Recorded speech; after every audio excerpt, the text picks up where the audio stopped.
नमस्कार, जय श्री राम।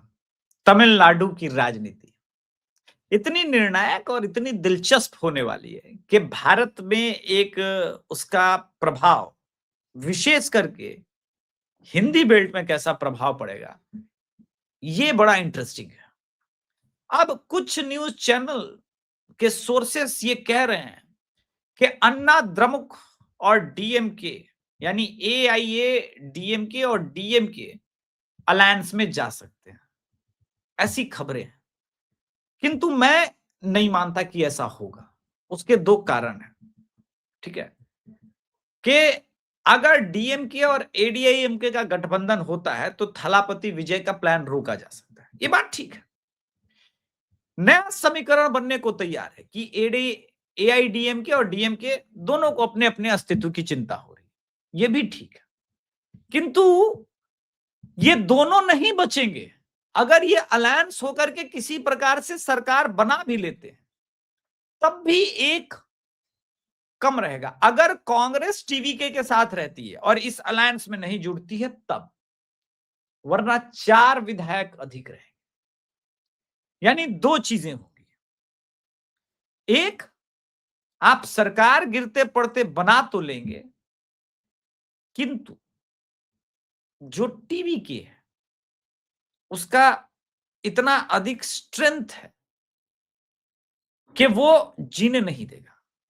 और चूंकि अन्ना द्रमुक एआईएडीएमके के ऊपर आरोप लगेगा जनादेश को चुराने का। क्यों?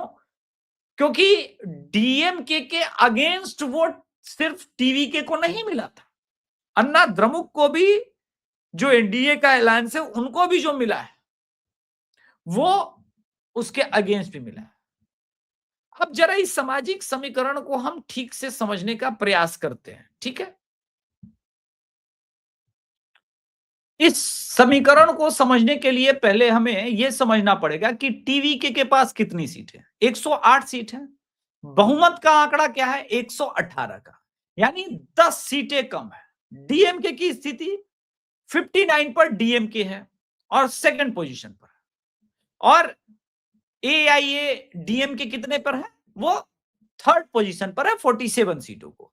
अब गठबंधन को लेकर के समझना पड़ेगा कि कांग्रेस के पास 5, पीएमके के पास 4, वाम दल के पास 2-2 सीटें और वीसीके के पास जो है वो, और आईयूएमएल के पास 1-1 सीटें हैं।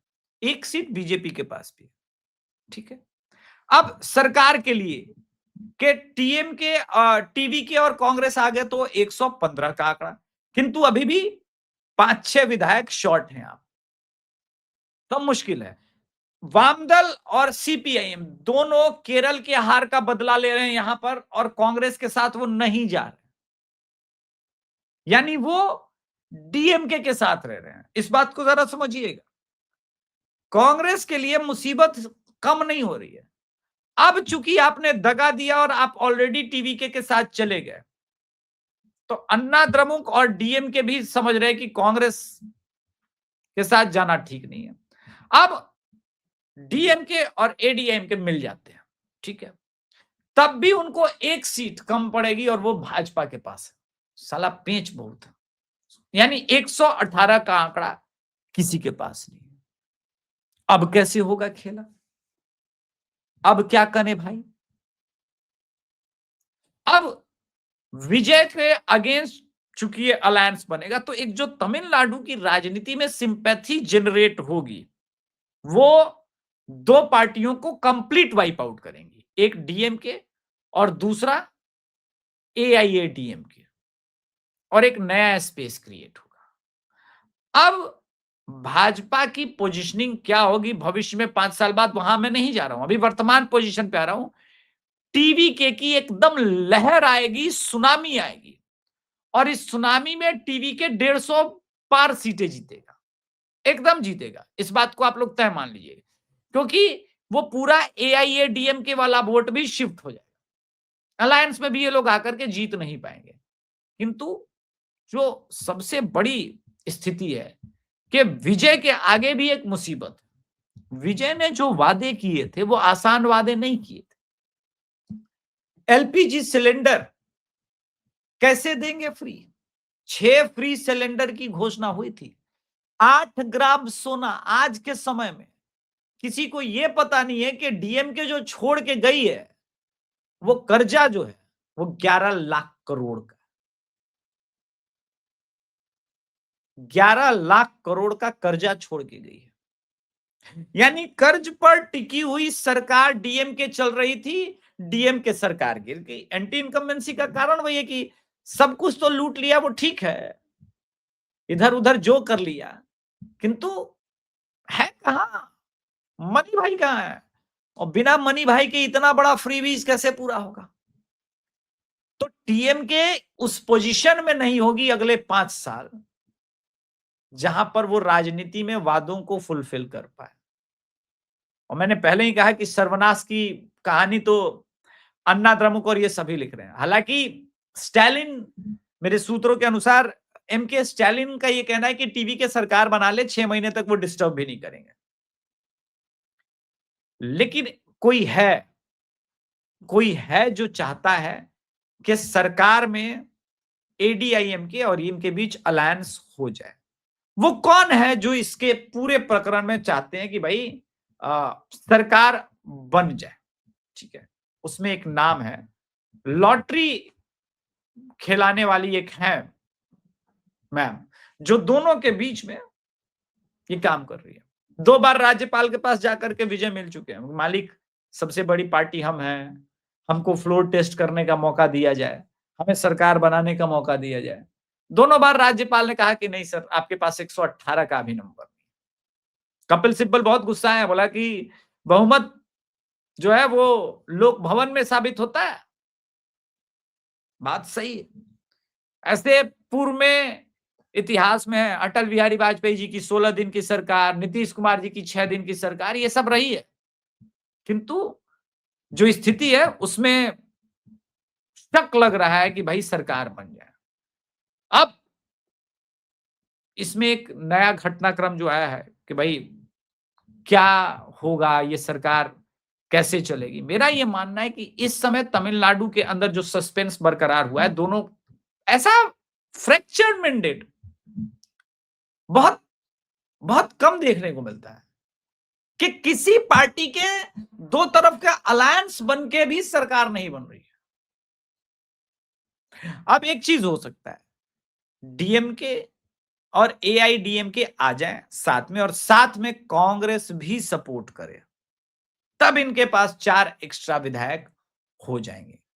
लेकिन फिर जो खेल बनेगा और जो कहानी बनेगी तमिलनाडु के अंदर, ये सरकार कितने दिन की होगी, कितने घंटे की, कितने महीने की होगी, इस बात की गारंटी लेना मुश्किल है, क्योंकि टूटेंगे। हो सकता है एआईएडीएमके एक बड़ा चंक टूट जाए, रुष्ट हो जाए, कुछ विधायक नाराज हो जाए, वॉकआउट कर जाए। दूसरा यह भी हो सकता है कि विजय को बाहर से कुछ लोग सपोर्ट कर दें कि आप सरकार बनाने जाइए, हम वॉकआउट कर जाएंगे, नंबर कम हो जाएगा। क्या वामदल और भाजपा, क्योंकि भाजपा का भी आना जरूरी है, 5 का कम होगा नंबर, तभी ये भी समीकरण बन पाएगा। समझिए इस बात, क्या ये काम वो करेंगे? ये भी हो सकता है। तो तमिलनाडु एक रोमांचक और रोचक जगह पर है। मेरा मानना है कि ऐसे सिचुएशन में भाजपा की एंट्री की चांसेस केरल से भी ज्यादा तमिलनाडु की राजनीति में बन रही है। देखिए, तमिलनाडु की राजनीति में क्या होगा, इसकी भविष्यवाणी मैंने बिहार चुनाव से पहले एक बार की थी, लोगों ने बहुत आलोचना किया था। पुराने दर्शकों को याद होगा, मैंने बहुत अधिक संभावना टीवीके को दिया था।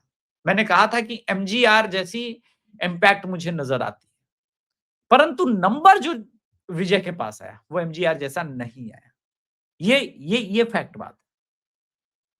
तो ऐसे सिचुएशन में तमिलनाडु में क्या राष्ट्रपति शासन भी लग सकता है? इस संभावना से इनकार नहीं किया जा सकता। और गुरु 6 महीना अगर राष्ट्रपति शासन लग गया ना तमिलनाडु में, हालात और जज्बात दोनों बदल जाए, दोनों बदल जाए। क्रिश्चियन लॉबी इस समय डीएमके के साथ खड़ी थी, किंतु जीतते हुए टीवी के नजर आए। यीशु मसीह का फोटो लेकर के वो सेलिब्रेट करते हुए चल रहे थे। मेरा मानना है कि बिल्कुल अधिकार है, वो चूंकि क्रिश्चियन है उनको अधिकार है कि वो ऐसा करें। आप भारत की राजनीति की विडंबना देखिए कि यही काम अगर नरेंद्र मोदी या योगी आदित्यनाथ प्रभु श्री राम जी की मूर्ति लेकर के विक्ट्री मार्च में करें, तो इस देश का मीडिया क्या सोचेगा? मुझे हालांकि इस बात से कोई ऑब्जेक्शन नहीं है। मेरा मानना है कि ये अच्छी बात है कि वो खुल के आ रहे हैं इस पैटर्न पर। इससे भी लोगों को आइडेंटिटी क्लियर हो जाएगी और संभवतः एक भविष्यवाणी जो कोई नहीं कर रहा है, जहां मैं प्रशांत किशोर को समझ रहा हूं, प्रशांत किशोर कह देंगे कि एक काम करो विजय, इस चुनाव में केजरीवाल वाली गलती नहीं करनी, कांग्रेस से भी अलायंस मत करो, इन लोगों को बना लेने दो सरकार, मैंडेट का अपमान खुलेआम हो जाने दो, कर लेने दो मैंडेट का लूट, जनता के बीच तुम्हारा मैसेज क्लियर हो जाएगा। और एक बार जनता के बीच तुम्हारा मैसेज क्लियर हो गया तो तुमको वापस सत्ता में आने में ज्यादा समय भी नहीं लगेगा और धूमधाम गाजे बाजे के साथ तुम लौट करके भी आओगे। और ये बड़ा डिफिकल्ट पोजीशन होगा। अपने आप को जो ये लोग कहते हैं ना कि मैं सरवाइव करना कर लूंगा, वो सरवाइव नहीं कर पाएंगे। लोग राजनीति में कुछ चीजों को नहीं समझते, विश्लेषक भी नहीं समझ रहे और चूक कर रहे हैं। मैं बार बार कह रहा हूं कि विजय के अगेंस्ट जो एक सेंटिमेंट बात हो रही कि ये सारा वोट तो विजय के अगेंस्ट में मिला, वो पहली बार चुनाव लड़ रहा था, अगेंस्ट सेंटिमेंट नहीं था, कंफ्यूज जरूर था। पहले चुनाव में ही जो विजय को सपोर्ट मिला है, इससे पता चलता है कि तमिलनाडु की जनता डीएमके से उब गई थी। तमिलनाडु की जनता भी वैसे ही उबी थी जैसे पश्चिम बंगाल की जनता उबी थी, लेकिन कोई इस पर बात करने को तैयार नहीं है, क्योंकि सिर्फ पत्रकारिता के नाम पर हो रही है दलाली। मैं बार बार कह रहा हूं कि प्रशांत किशोर 5 साल बाद क्या होगा मुझे पता नहीं, जो वादे कर पाए हैं वो फुलफिल करेंगे कि नहीं इसकी संभावना मुझे बहुत क्षीण लगती है, ये बात भी फैक्ट है। किंतु जनादेश टीवीके को मिला है और ये जनादेश का लिटरली अपमान करने जैसा है, लोग नजरअंदाज कर रहे हैं। ये तो ठीक बात नहीं है, ये ठीक बात नहीं है। बाकी सबकी अपनी अपनी इच्छा है, राजनीति में सबको स्वतंत्रता है। तमिलनाडु की राजनीति का प्रभाव मैं कह रहा था हिंदी बेल्ट पर पड़ेगा। जब विजय चुनाव जीते तो उन्होंने कहा कि एंटी ब्राह्मण हेट राजनीति ये सब पुराने समय की बात हो गई। तो क्या क्रिश्चियन होने के बाद भी जो परंपरागत पेरियारवादी राजनीति है, द्रविड़ पॉलिटिक्स है, क्या उस पॉलिटिक्स में एक नया प्रशांत किशोर के कारण और एक नया फैक्चर के कारण एक खेल बदलने का, क्या एक नया ध्रुव तैयार होगा? और ये नया ध्रुव अगर तैयार हुआ तो आई एम अफ्रेड कि काफी लॉन्ग सस्टेन करेगा, लंबा सस्टेन करेगा, कोई 10-15 साल का ये नहीं होगा। ये एक 15-20-25 साल तक का एक नया मॉडल तैयार होगा। जैसे हिंदुत्व का जो मॉडल तैयार हुआ है, मैं बार बार कहता हूं कि इस मॉडल को बहुत सीरियसली ले लो, इस मॉडल को बहुत सीरियसली लें, क्योंकि हिंदू 2014 के पहले वाली स्थिति में जाने को तैयार नहीं है। इस बात को लोग समझ नहीं रहे हैं। बात तो तमिलनाडु की कर रहा हूं, लेकिन एक आपको मैं वीडियो दिखाना चाहता हूं, है तमिलनाडु की ही बात, लेकिन एक वीडियो दिखाना आवश्यक इसलिए है क्योंकि इसका गुस्सा आपको पता चलना चाहिए। लोग क्या होता है ना कि लोग चूक जाते हैं इसको पढ़ने में। मैं इसको दिखाना चाह रहा हूं, एक सेकेंड, ठीक है? मैं इसको दिखाना चाह रहा हूं कि लोग क्यों चूक रहे हैं इसको पढ़ने में। जब तमिलनाडु में की बात हो रही थी, उसी समय तमिलनाडु में जब एंटी इनकम्बेंसी थी तो बंगाल के अंदर भी एंटी इनकम्बेंसी खूब चल रही थी, ठीक है? अब जरा मैं इस वीडियो को क्यों दिखाना चाह रहा हूं, सुनिएगा।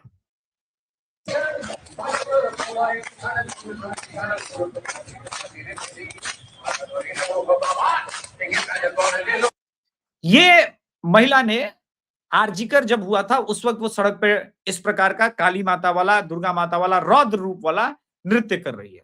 इस नृत्य में भाव भंगिमा को आप देखिए, क्रोध को देखिए, ठीक है?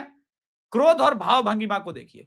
तमिलनाडु की राजनीति में भी ये लोग मिस कर रहे हैं कि तमिलनाडु की राजनीति में भी डीएमके के अगेंस्ट वही क्रोध था। नोएडा ऑफिस के पत्रकारों को ये दिख नहीं रहा है। थोड़ा चश्मे जब धुंधला दिखे तो चश्मे का नंबर डॉक्टर बदल के बोलता है ना देखने के लिए। आप लोग देख नहीं रहे हैं। जनादेश का अपमान एक नई सुनामी क्रिएट करेगा। मुझे तो ये लगता है कि टीवीके को 108 सीट पर ही माइनॉरिटी में सरकार चलाने का मौका मिलना चाहिए और इस मौके के कारण आपको समय दे करके आप जनादेश का सम्मान कर पाएंगे, क्योंकि जनता ने एनडीए और यूपीए दोनों को नकारा, एक नए ऑप्शन को उसने चूज किया। क्यों? क्योंकि आपने जो राजनीति में प्रोमिसेस किए वो जनता को समझ में नहीं आया। दूसरी बात, जो हिंदी, उत्तर भारत और इन सब के प्रति जो घृणा का बीजारोपण द्रविड़ पॉलिटिक्स के नाम पर डीएमके ने किया, उसी का सॉफ्ट पावर है एडीआईएमके, एआईएडीएमके। ये दोनों एक दूसरे के बहुत अलग विपरीत ध्रुनी है। जयललिता का समय अलग था, आज वर्तमान स्थिति में बोल रहा हूं। और मेजॉरिटी ने यह कहा कि हमें तमिलनाडु को भारत से कनेक्ट रखना है। तमिलनाडु भारत का महत्वपूर्ण अंग है। तमिलनाडु वही है जो भारत का। तो मैं क्या बताऊं, एक चीज याद आ गई कि भाजपा वहां नहीं होकर भी आ गई है, क्योंकि वो वैक्यूम भाजपा ने अन्नामलाई की जगह प्राथमिकता एआईएडीएमके के साथ कर ली। लोग कह रहे हैं कि भाजपा का वोट शेयर गिरा है, टेक्निकली ये भी सही नहीं। पिछली बार भाजपा लोकसभा में बहुत अधिक सीटों पर लड़ी थी, इतने सीटों पर बीजेपी इस बार भी लड़ती तो वैसा ही होता। लेकिन के अन्नामलाई क्या भाजपा के लिए एसेट साबित हो सकते हैं? कुछ लोगों को बुरा लगेगा, किंतु लोगों को ग्राउंड का पता नहीं है। के अन्नामलाई जी ने बहुत परिश्रम किया, लेकिन जो एसेट तैयार करने थे वो किया नहीं। इनफैक्ट अमित शाह जी ने जब पूछा कि बूथ पर हमारे कितने एजेंट आपने तैयार किए, तो जो उनकी सोशल मीडिया टीम और बाकी लोग जो देख रहे थे, उन्होंने 6-7 नंबर जो दिए वो फेक, और अमित शाह जी ने उनको रैंडमली फोन किया और वो सारे नंबर फेक साबित हुए। जब आप केंद्रीय और इतने बड़े आदमी से, जो चाहता है कि तमिलनाडु में बीजेपी स्प्रेड करे, उनको आप अंधेरे में रखेंगे तो विश्वास टूटता है। मैं ये नहीं कहता कि के अन्नामलाई जी को एक मौका और नहीं मिलना चाहिए, मिलना चाहिए। उनके अंदर वो पोटेंशियल है। 5 साल परिश्रम करेंगे तो रिजल्ट भी बेहतर होगा, लेकिन ग्राउंड पर वो रिजल्ट दिखना चाहिए, लोगों के अंदर वो जाना चाहिए। कि अन्नामलाई जी चूंकि ब्यूरोक्रेसी से आते हैं, भाजपा के तमिलनाडु के भाजपा यूनिट के कई नेताओं को उन्होंने अचानक से साइडलाइन करना शुरू किया। वो नेता भी के अन्नामलाई जैसे पोटेंशियल वाले ही थे, इस बात को भी समझना आवश्यक है। लेकिन लोग इस बात को समझ नहीं पा रहे हैं। तो खैर, आज के संस्करण में इतना ही। कृपया चैनल को सब्सक्राइब कीजिएगा, वीडियो को लाइक कीजिएगा। धन्यवाद। जय श्री राम, हर हर महादेव। ये तमिलनाडु एडिशन आपको कैसा लगा? आप मुझे फीडबैक जरूर दें। धन्यवाद। जय जय श्री राम।